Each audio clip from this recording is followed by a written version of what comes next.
So I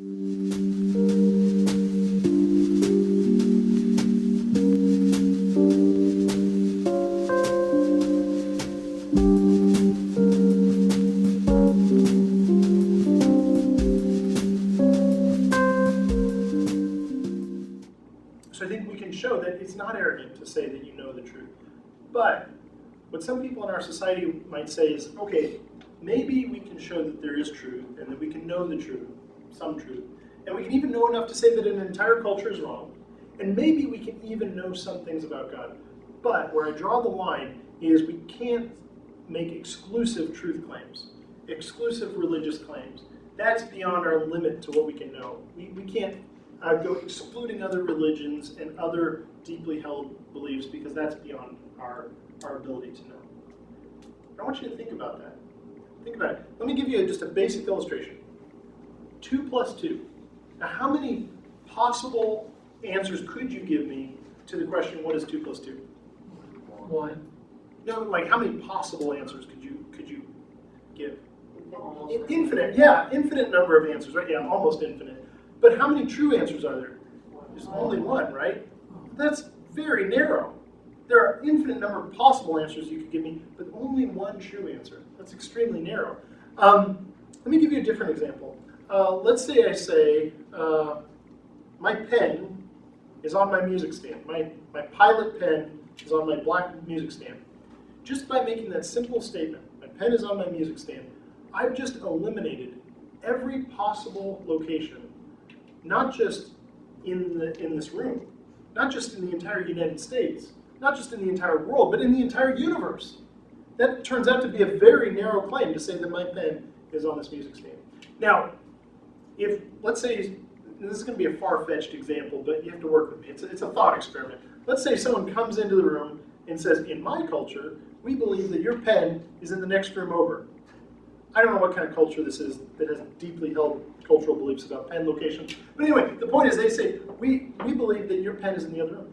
Would it be arrogant of me to say, I think your culture got that wrong? That's not arrogant, right? I have good reason to think that my pen is on the music stand. And you see, that is the way truth works. Truth by its very nature is narrow and exclusive. Truth is narrow and exclusive. If someone says that something is true, they're saying that everything opposed to that is false. When you say that something is true, you're saying that everything opposed to that is false. So anytime anyone says that they know anything, they're actually saying that everything opposed to that is false. So it turns out that we make exclusive truth claims every day in and day out. In fact, that statement there was an exclusive truth claim. And that statement there was an exclusive truth claim. And that statement, you see what I'm saying? Like, you almost can't even talk without making exclusive truth claims, because truth claims in and of themselves are exclusive. Every truth claim is exclusive. So, truth by its very nature is exclusive. So, why does all this matter? I know that makes a lot of sense. I drug you through the whole presentation, and now I'm going to tell you why you should have been listening all along. But I thought this would be a good place to end. You know, why does this matter? It turns out it matters because it's essential in day-to-day life. Understanding the nature of truth is essential in day-to-day life.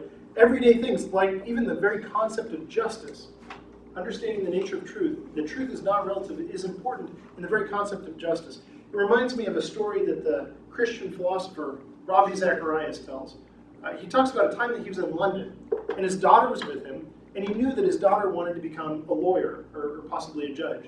So he decided to take her to a courtroom, to a courthouse, to see a real court proceeding. So they're in London, so they decided to visit the Old Bailey, which is a famous courthouse in London. And so they go in, and it turns out there's a trial in progress. So they go in and decide to go in and sit in the audience and witness this trial. And they go in, they end up sitting pretty close to the front, not far from the defendant. Well, it turns out that the case that was being heard that day was a very serious thing. It was the case of an elderly gentleman who was being, an elderly man, who was being accused of having molested 2 young girls. So it was a very serious thing being heard. And Dr. Zacharias talks about how he was surprised when the 2 young girls actually took the stand. And they started to explain what had happened to them and explain why the judge should believe them. And it was horrific. It was horrible. And they gave all this evidence, and it was very clear this guy sitting just a few feet away from Dr. Zacharias, he was guilty. He was so guilty. This was a sick individual who deserved to be punished to the full extent of the law. Then the defense got up and began asking their questions. And slowly they began peeling away layer upon layer of these girls' stories. And they were, through their questions, revealed that these girls had actually accused other people, falsely accused other people in the past of serious things. And in fact, they pointed out places where their stories were a little bit inconsistent and where they contradicted some of the testimony that had been given earlier. Well, there's a lot more evidence, though, to be given, a lot more witnesses to be interviewed. But before they could get to any of that, Dr. Zacharias and his daughter had to leave the courtroom. They had somewhere else they had to be. So they didn't get to hear any of the rest of the evidence. And Dr. Zacharias talks about how his heart was just wrenched, not knowing the truth. I mean, the evidence seemed balanced on a razor's edge. There was a lot of evidence that this guy was guilty, but a lot of reasons to doubt that maybe that was true. And he didn't know what the truth was. And he just kept asking himself, where does the truth lie? Who was sitting in that courtroom just a few feet away from him? Was this a child molester? Someone who deserved to be punished to the full extent of the law for the rest of his life?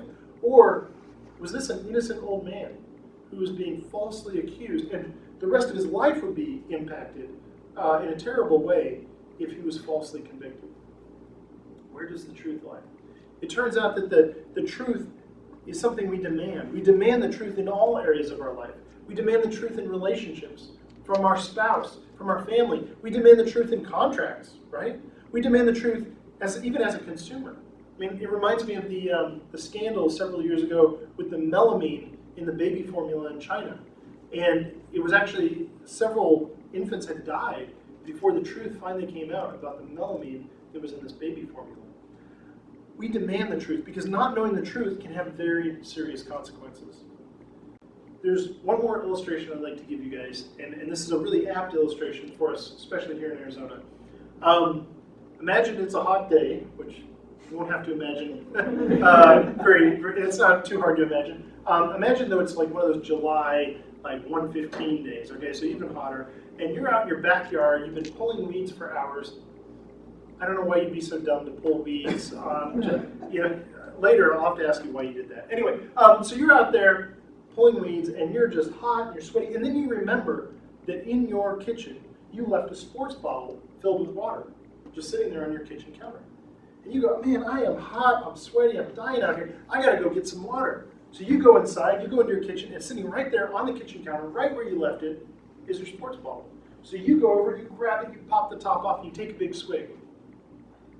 Except what you didn't realize is that while you were in the backyard working, someone else came in, dumped out the water, and replaced it with a colorless, odorless, tasteless poison. Put the cap back on and put it right back where it was. And you may believe very sincerely that that's water. It's the water. Yeah, you'd be very sincerely wrong. Right? And in fact, there would be consequences to that false belief. The ultimate consequence. And so if it turns out that not knowing the truth can have such serious consequences in the area of justice, and in the area of relationships, and in contracts, and even as a consumer, and even with something as simple as a water bottle. By the way, now you guys are going to be like really nervous about leaving your water bottle. You're welcome. Anyway, but if it can have such serious consequences in all these day-to-day activities, imagine how much more serious the consequences can be when it comes to the ultimate questions in life. Questions like, does God exist? Does he expect something? Does that God expect something from us? Is there an afterlife? Are right and wrong a matter of personal preference? Or is there a moral law above our opinion that we're obliged to follow? And were we created for a purpose, or are we the product of a chance combination of chemicals? So I encourage you guys to think about and research these issues, because whatever the truth in each of these questions is, the consequences are going to be staggering. So thank you guys for coming and listening.